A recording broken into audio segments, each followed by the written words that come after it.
உங்களுடைய நல்லறிவு பதில் சொல்ல வேண்டும். நீங்கள் உணவுக்காக படைக்கப்பட்டவர்களா, உடலுக்காக படைக்கப்பட்டவர்களா? உழைப்புக்காக. உணவா உழைப்பா எது வேண்டும்? உணவு நான் படைக்கிறேன் உங்களுக்காக, கண்டிப்பாக இருக்கிறது. உழைத்தால் தான் உணவு கிடைக்கும் என்று சொல்லக்கூடிய இந்த மனிதர்களை நீங்கள் உங்களுடைய எஜமானர்களாக ஆக்கி கொண்டீர்கள். நான் உங்களுக்கு எஜமானனா அல்லது நீங்களாக அமைத்துக் கொண்டீர்களா அவர்கள் உங்களுடைய எஜமானர்களா? நான் படைத்த உணவு உங்களுக்கு வாழ்க்கையா அல்லது அவர்கள் அச்சரிக்கக்கூடிய நோட்டு உங்களுடைய வாழ்க்கையா? நான் சுகமாக வாடுங்கள் என்று கொள்ளக்கூடிய இந்த உணர்வு உங்களுடைய வாழ்க்கையின் தேவையா? உழைத்து கஷ்டப்பட்டு ஓடாக தேய்ந்து மண்ணோடு மண்ணாக போக வேண்டும் என்று அவர்கள் கொள்ளக்கூடிய அந்த வாழ்க்கை உங்களுடைய தேவையா? எது வேண்டும் என்பதை முடிவு பண்ணுங்கள். இறை உணர்வோடு வாழ்வதென்றால் நிச்சயமாக இறைவன் உங்களுக்கு போதுமானம். நீங்கள் உங்களுடைய பொருள்களை செலவு செய்யுங்கள், நான் அருளை அதிகரிக்கின்றேன். இவர்கள் தங்களுடைய உணவை உங்களுக்கு விற்கின்றார்களே, அந்த நிலையை நான் மாற்றுவேன். எப்படி காய்கறிகளின் விலைகள் வீழ்ச்சியடைகின்றன, அதிகமாக மகசூல் இன்னும் அதிகமாக்குகின்றேன். உணவுப் பொருளை கொண்டு ஒரு வியாபாரம் நடத்துகிற பிஸ்னஸே இல்லாமல் போயிடும். என்னால் முடியாதா? இறைவன் உங்களுக்கு கேட்ட பதில் என்ன? உங்களுக்கு சோதனையாக காட்டினேனே, விளைச்சலை அதிகமாக்கி காய்கறி விலை உயர்ந்து விட்டது என்று கதறும் பொழுது உங்கள் மீது இரக்கம் கொண்டு விளைச்சல்களை அதிகமாக்கினேனே, யார் அதிகமாக்கியது? பிறகு விலையை குறைத்தேன். ஏன் அந்த நேரத்தில் இன்னமும் அதிகமாக்க இறைவனே விலை இல்லாமல் ஆக்கு என்று ஏன் கேட்கவில்லை? ஏன் அந்த நல்லதை வேலை செய்யவில்லை? இந்த அறிவுக்கு உணவில் உள்ள அந்த சக்தியானது மனதிற்கு தேவைப்படுகின்றது. நாம் தான் உடலுக்கு வீண் விளையாட, உடல் உழைப்புக்காகவோ வயிற்று பிழைப்புக்காகவோ இல்லை. வயிற்றுக்கு நிரப்பமாகி மன நிறைவாகி மனம் இறைவன் பால் நாம் உந்தப்பட்டவர்களாக இப்பொழுதுதான் வேலை செய்ய ஆரம்பிக்கும் இறைவன் யார் என்பதை அறிய முடியும். என்னுடைய தேவைகளெல்லாம் முடிந்துவிட்டன என்று நான் இருக்கும் பொழுது, என்னுடைய தேவைகளுக்கெல்லாம் முடிவாக நான் இல்லை என்று ஆக்கப்பட்டு விட்டேன் என்ற அந்த நிலை ஏற்படும் பொழுது, ஆனாலும் வாழ்க்கையினுடைய பெரும்பகுதி இருக்கிறது, என்னுடைய சந்ததிகளும் இருக்கின்றார்கள், அவர்களுக்கும் என்னை விட இன்னும் வாழ்க்கையினுடைய தவணை அதிகமாக இருக்கின்றது. நான் வயிற்று பிழைப்புக்கு ஆகி நாளைக்கு இல்லாமல் ஆகிவிடுவேன் என்ற அந்த எண்ணமும் வந்துவிட்டது. இப்பொழுது என்ன? பணம் என்றால் 10 பறந்து போகும். உங்களுக்கு கணவன்கிற உறவு இருக்குது, பிள்ளைகள் உறவு இருக்குது, அப்பா உறவு இருக்குது, அம்மா உறவு இருக்குது, சகோதரர்கள் சகோதரி உறவு இருக்குது, எல்லா உறவுகளும் இருக்குது. 1க்கு 10 உறவுகள் இருக்குது, நட்புறவுகளும் இருக்குது. பணம்னு வாயை திறந்தால் எல்லா உறவும் ஓடி போயிடும். அவ்வளவு 10 ஓடி போயிருங்கிறது நீங்கள் எவற்றையெல்லாம் யாரையெல்லாம் உங்களுடைய உறவுகளாகவும் உங்களுடைய பங்காளிகளாகவும் உங்களுடைய வாழ்க்கைக்கு உதவுவார்கள் என்றும் உங்களுக்குள் கூட்டு சேர்த்து கொண்டிருக்கின்றீர்களோ அவ்வளவு கூட்டமும் பறந்து போகும். பணம் என்ற ஒன்று தேவை என்று கொள்ளுங்கள், நிற்கதியாக தனியாக விடப்பட்டு விடுவீர்கள். இந்த நிலைதான் நமக்காக காத்திருக்கக்கூடிய நிலையாகும். பணம் என்று வாயை திறக்க 10 பறந்து போகும். உங்களுக்கு எந்த உறவும் ஒட்ட உறவோ இல்லாமல் ஆகிவிடும் என்பதை நீங்கள் நன்றாக கொள்ளுங்கள். இது புதிதாக நான் அனுபவித்து தெரிந்து கொள்ள வேண்டிய விஷயம் இல்லை, நிகழ்ந்து கொண்டிருக்கூடிய விஷயங்கள். பணம் என்ற இந்த அசிங்கத்திலிருந்தும் என்னை பாதுகாத்துக்கொள் இறைவனை, செலவு செய்யுங்கள் என்று இறைவன் கூறுகின்றான். அந்த அசிங்கமான பணத்தை வீட்டில் வைத்திருக்காதீர்கள், செலவு செய்யுங்கள். நன்மையான கருத்துக்காக செலவு செய்யுங்கள், உணவுக்காக செலவு செய்யுங்கள். நான் உணவை உங்களுக்கு அதிகமாக்குவேன். உணவு என்ற ஒன்றை விலை பேச முடியாத, அது ஒரு வியாபாரமே இல்லை, நஷ்டமான வியாபாரம் என்று அவ்வளவு பேரும் டிபார்ட்மெண்ட்ஸோட மூடிட்டு போகிறதுக்கு எனக்கு வைக்க முடியுமா? முடியாதா?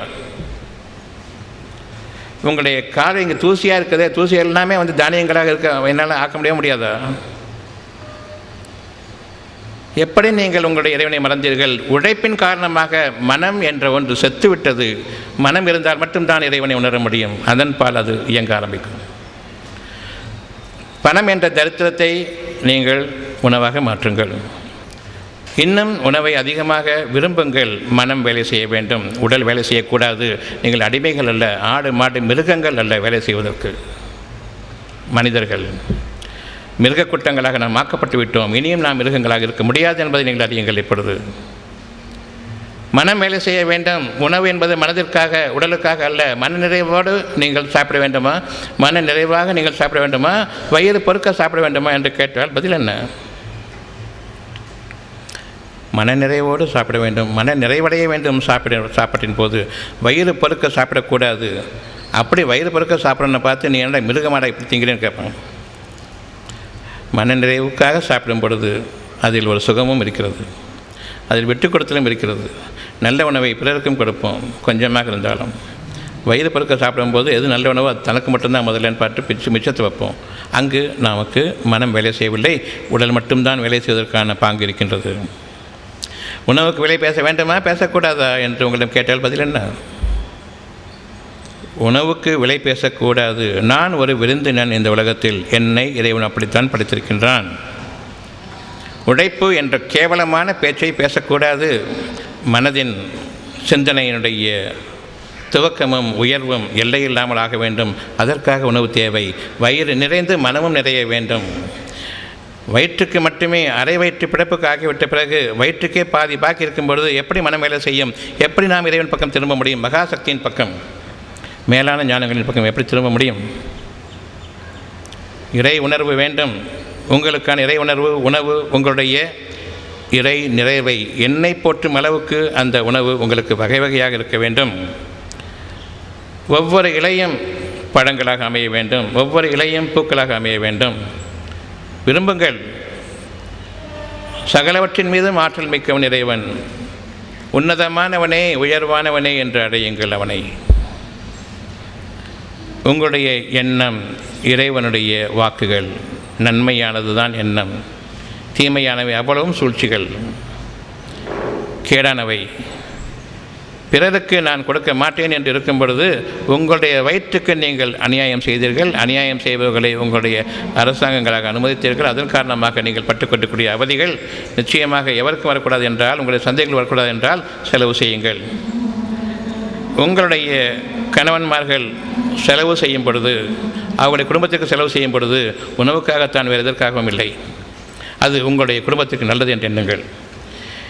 இன்னொன்றும் கணவன்மார்கள் அறிய வேண்டியது, மனைவி இன்னொரு குடும்பத்தை சார்ந்தவள், அந்த குடும்பத்தை தியாகம் செய்துவிட்டு என்னோடு வந்திருக்கிறது.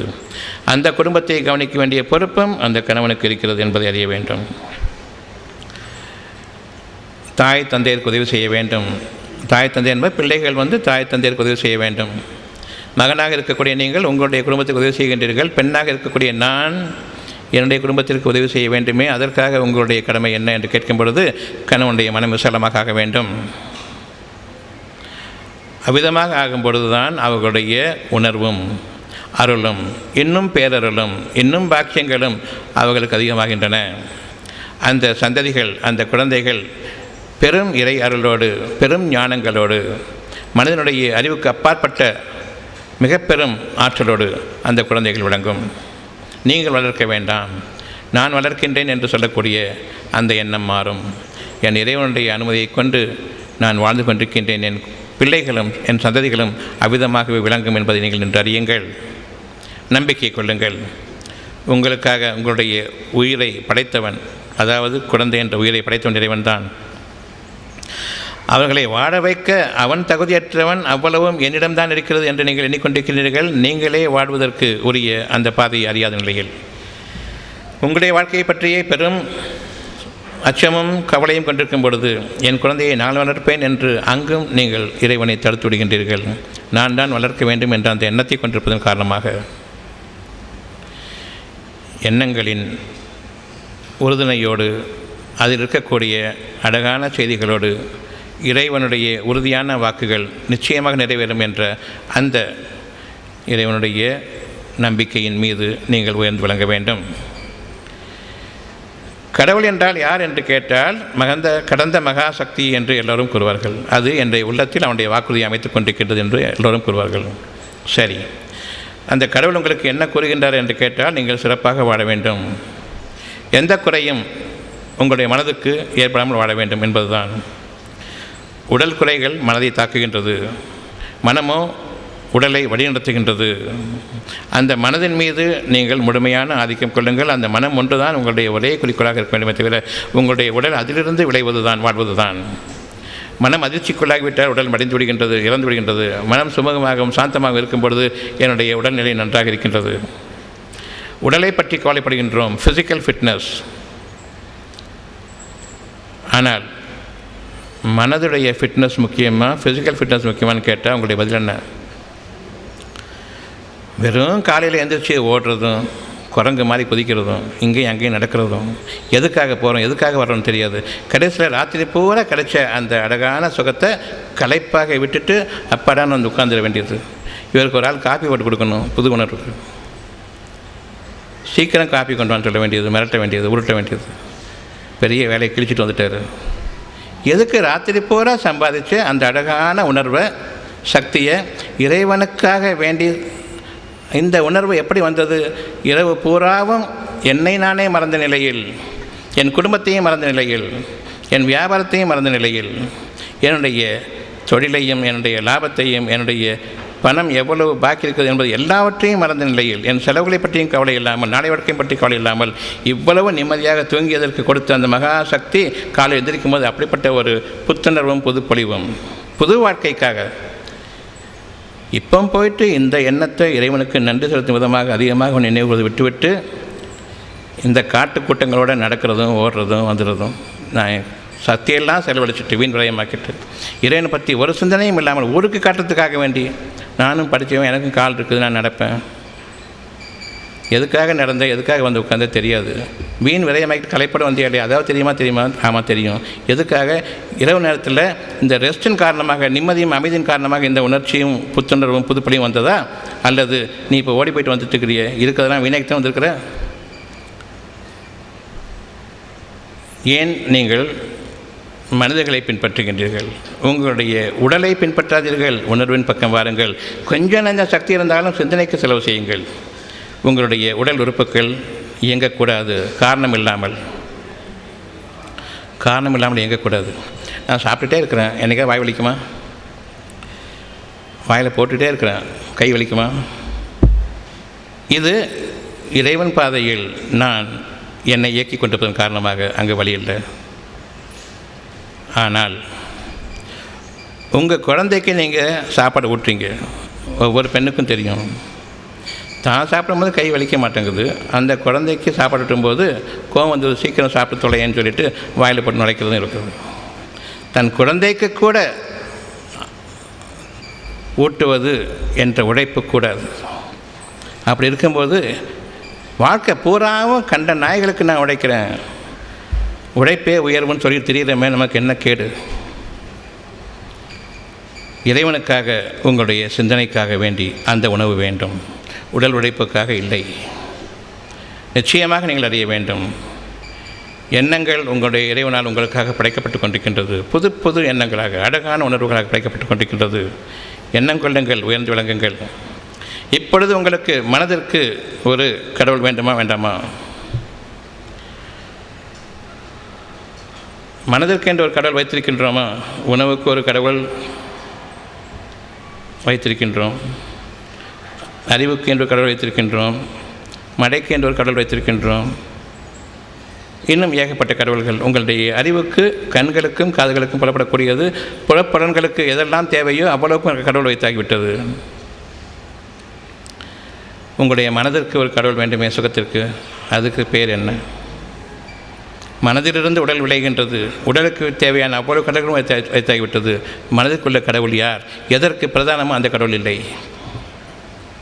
எப்பொழுது நான் நெருக்கடிக்குள்ளாக்கப்பட்டு விட்டேனோ இப்பொழுது தான் பணம் என்றால் 10 பறந்து போய்விட்டது, எனக்கு உழைப்புக்கும் வேலை, எனக்கு திராணி இல்லை, உழைக்காதவன் என்று இழிவாகவும் பேசுகின்றார்கள். உழைத்த போதெல்லாம் என்னை விட்டும் கலந்து கொண்டிருந்தார்கள், இன்றைய பணத்தை கலந்து கொண்டிருந்தார்கள், இன்றைய உழைப்பினுடைய அவ்வளவு பலன்களையும் அனுபவித்திருந்தார்கள்.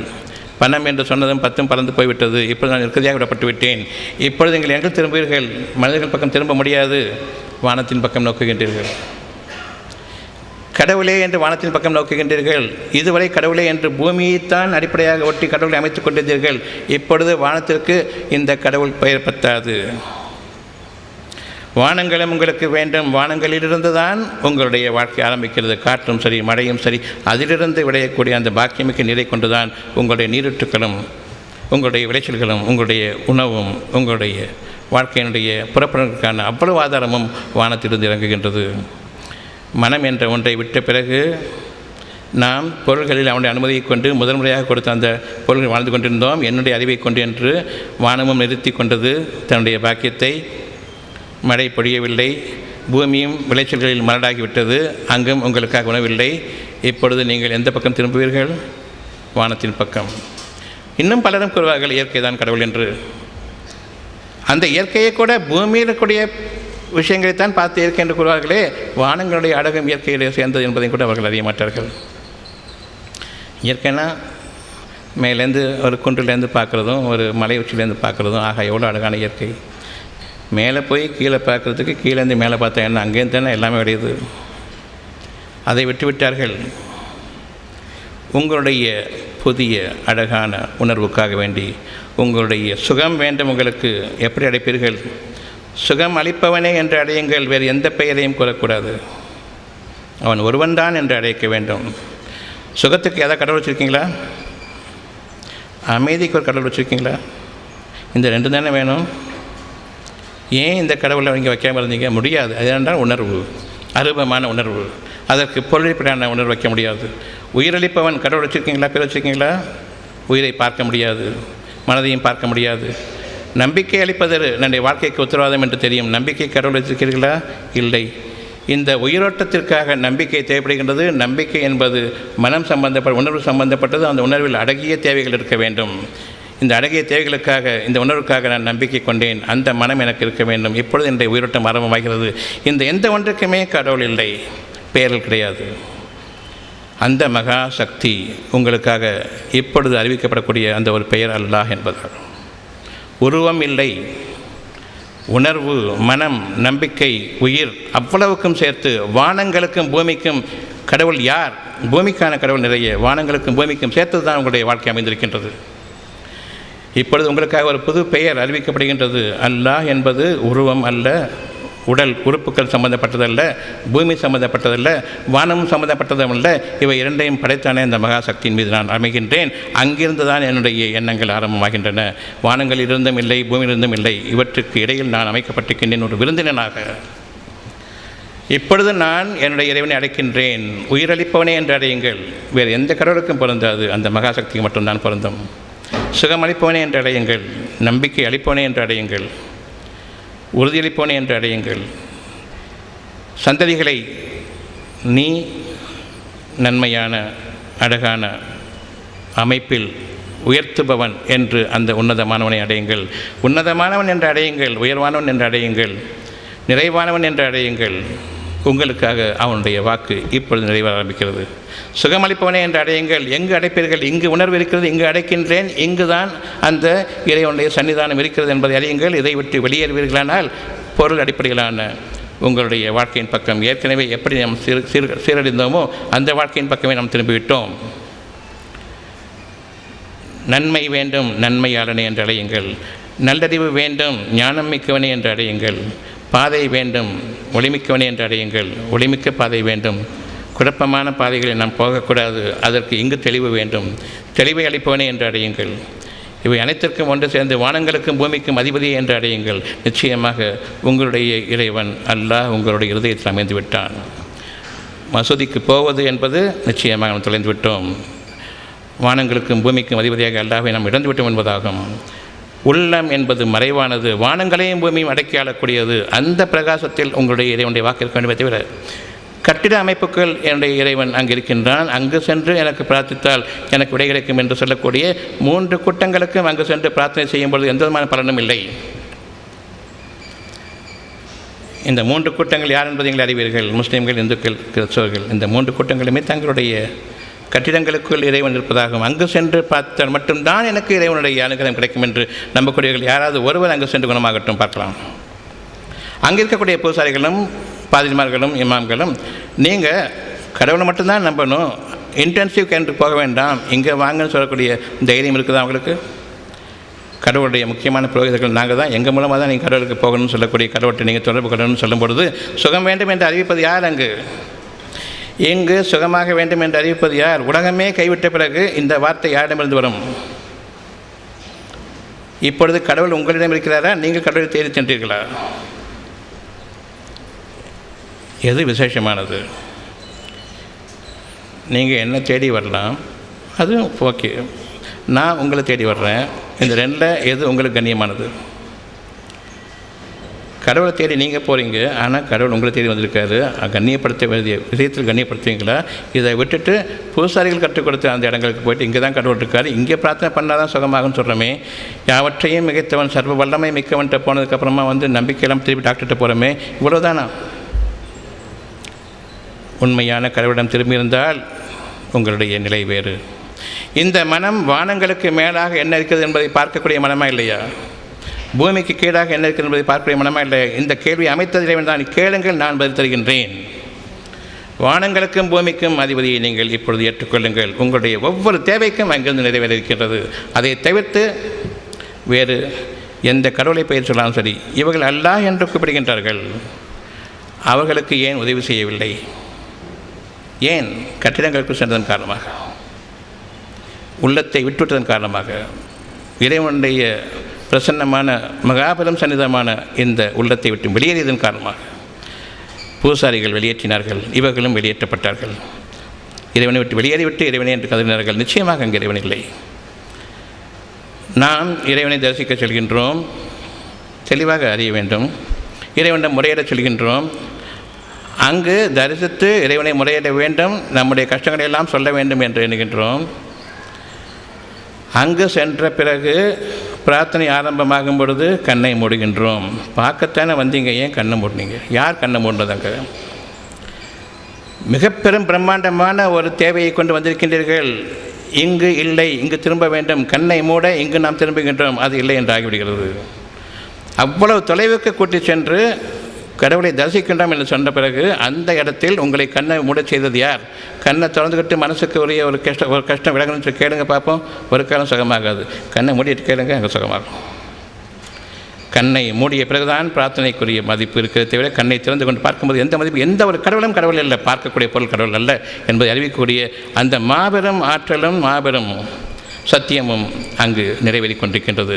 உங்களுடைய தெய்வ சன்னிதானங்கள் என்று நீங்களாக அமைத்துக்கொண்டு கற்பனையாக அமைத்துக் கொண்டிருக்கக்கூடிய அந்த இடங்களில் கண்ணை மூடும் பொழுது மட்டும்தான் அமைதியை தவிர, கண்ணை திறந்து கொண்டு பார்த்து கொண்டு நான் பிரார்த்தனை செய்யும் பொழுது அங்கு எனக்கு எந்த அமைதியும் இல்லை. இந்த கண்ணை மூட வேண்டாம். இப்பொழுதும் சரி, உருவங்களை நீக்கிக் கொண்டு உள்ளத்தின் பக்கம் திரும்புங்கள். இப்பொழுது பார்த்து கொண்டிருக்கும் நிலையிலேயே பிரார்த்தனை நிறைவேறி கொண்டிருக்கின்றது. நீங்களும் உங்கள் குடும்பத்தினரும் நோய் நொடியற்ற ஆரோக்கியமான மன அமைதியான வாழ்க்கை வாழ ஆசையா? நாட்பட்ட தீராத நோய்களிலிருந்து மருந்து மாத்திரை ஊசி இல்லாமல் குணமடைய ஆவலா? அப்படியானால் இன்றே வாங்கி படியுங்கள். டாக்டர் பஸ்லூர் ரஹ்மான் அவர்கள் எழுதிய உடல் நலம் மனநலம் காத்து ஆரோக்கிய வாழ்க்கைக்கான முத்தான 15 மருத்துவ களஞ்சியம். அருமையான புத்தகங்கள் இதோ. எளிமையான முறையில் அக்குபஞ்சர் கற்றுக்கொள்ள உதவும் அருமையான புத்தகம் புதிய அக்குபஞ்சர் உங்களுக்காக. ஆசிரியர் டாக்டர் பஸ்லூர் ரஹ்மான் அவர்கள்.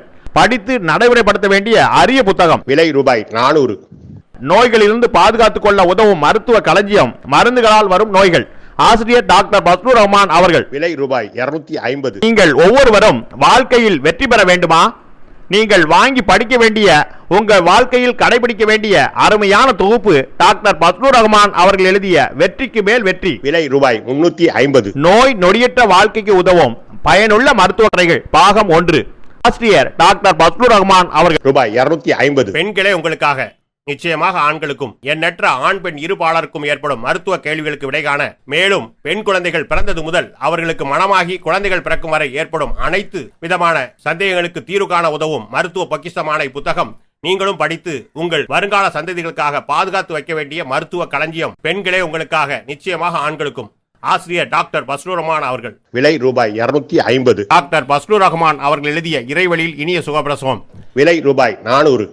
டாக்டர் பஸ்லூர் ரஹ்மான் அவர்கள் எழுதிய நோய் நொடியற்ற வாழ்க்கைக்கு உதவும் மருத்துவ கட்டுரைகள் பாகம் 2. விலை ரூபாய் 250. மருந்து மாத்திரை ஊசி இல்லாமல் நோய்களிலிருந்து தப்பிப்பதற்கும் ஒவ்வொரு குடும்பத்திலும் இருக்க வேண்டிய அருமையான புத்தகம் தான் நீங்களும் அக்குபஞ்சர் டாக்டர் ஆங்கள். விலை ரூபாய் 250. வாழ வழிகாட்டும் அற்புதமான புத்தகம் தான் டாக்டர் பஸ்லூர் ரஹ்மான் அவர்கள் எழுதிய இறைவழி மருத்துவம். பயனளிக்க இறைவனை பிரார்த்திப்பது எப்படி. விலை ரூபாய் 250. இறைவழி மருத்துவம் பாகம் 1.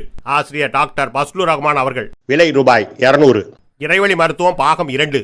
ஆசிரியர் டாக்டர் பஸ்லூர் ரஹ்மான் அவர்கள். விலை ரூபாய் 250. பிபி டயபெட்டிஸ் நோயாளிகளே உங்கள் நலனுக்காக. மேலும் டயபெட்டிஸ் பிபி பற்றி இன்னும் அறிந்து கொள்ள, நமக்கும் நம் சந்ததிகளுக்கும் டயபெட்டிஸ் பிபி நோய் வராமல் காத்துக்கொள்ள உதவும் அற்புத நூல்தான் டாக்டர் பஸ்லூர் ரஹ்மான் அவர்கள் எழுதிய பிபி டயபெட்டிஸ் நோயாளிகளே உங்கள் நலனுக்காக. ஒவ்வொரு வீடுகளிலும் அவசியம் இருக்க வேண்டிய நூல்தான் பிபி டயபெட்டிஸ் நோயாளிகளே உங்கள் நலனுக்காக. விலை ரூபாய் 250. டாக்டர் பஸ்லூர் ரஹ்மான் அவர்கள் எழுதிய எப்படி கற்றோம், விலை ரூபாய் 350. மேற்கண்ட 15 புத்தகங்களை வாங்க தொடர்பு கொள்ளுங்கள். Health time publication, Chennai. Cell number 9840498898 மற்றும் 87784477788.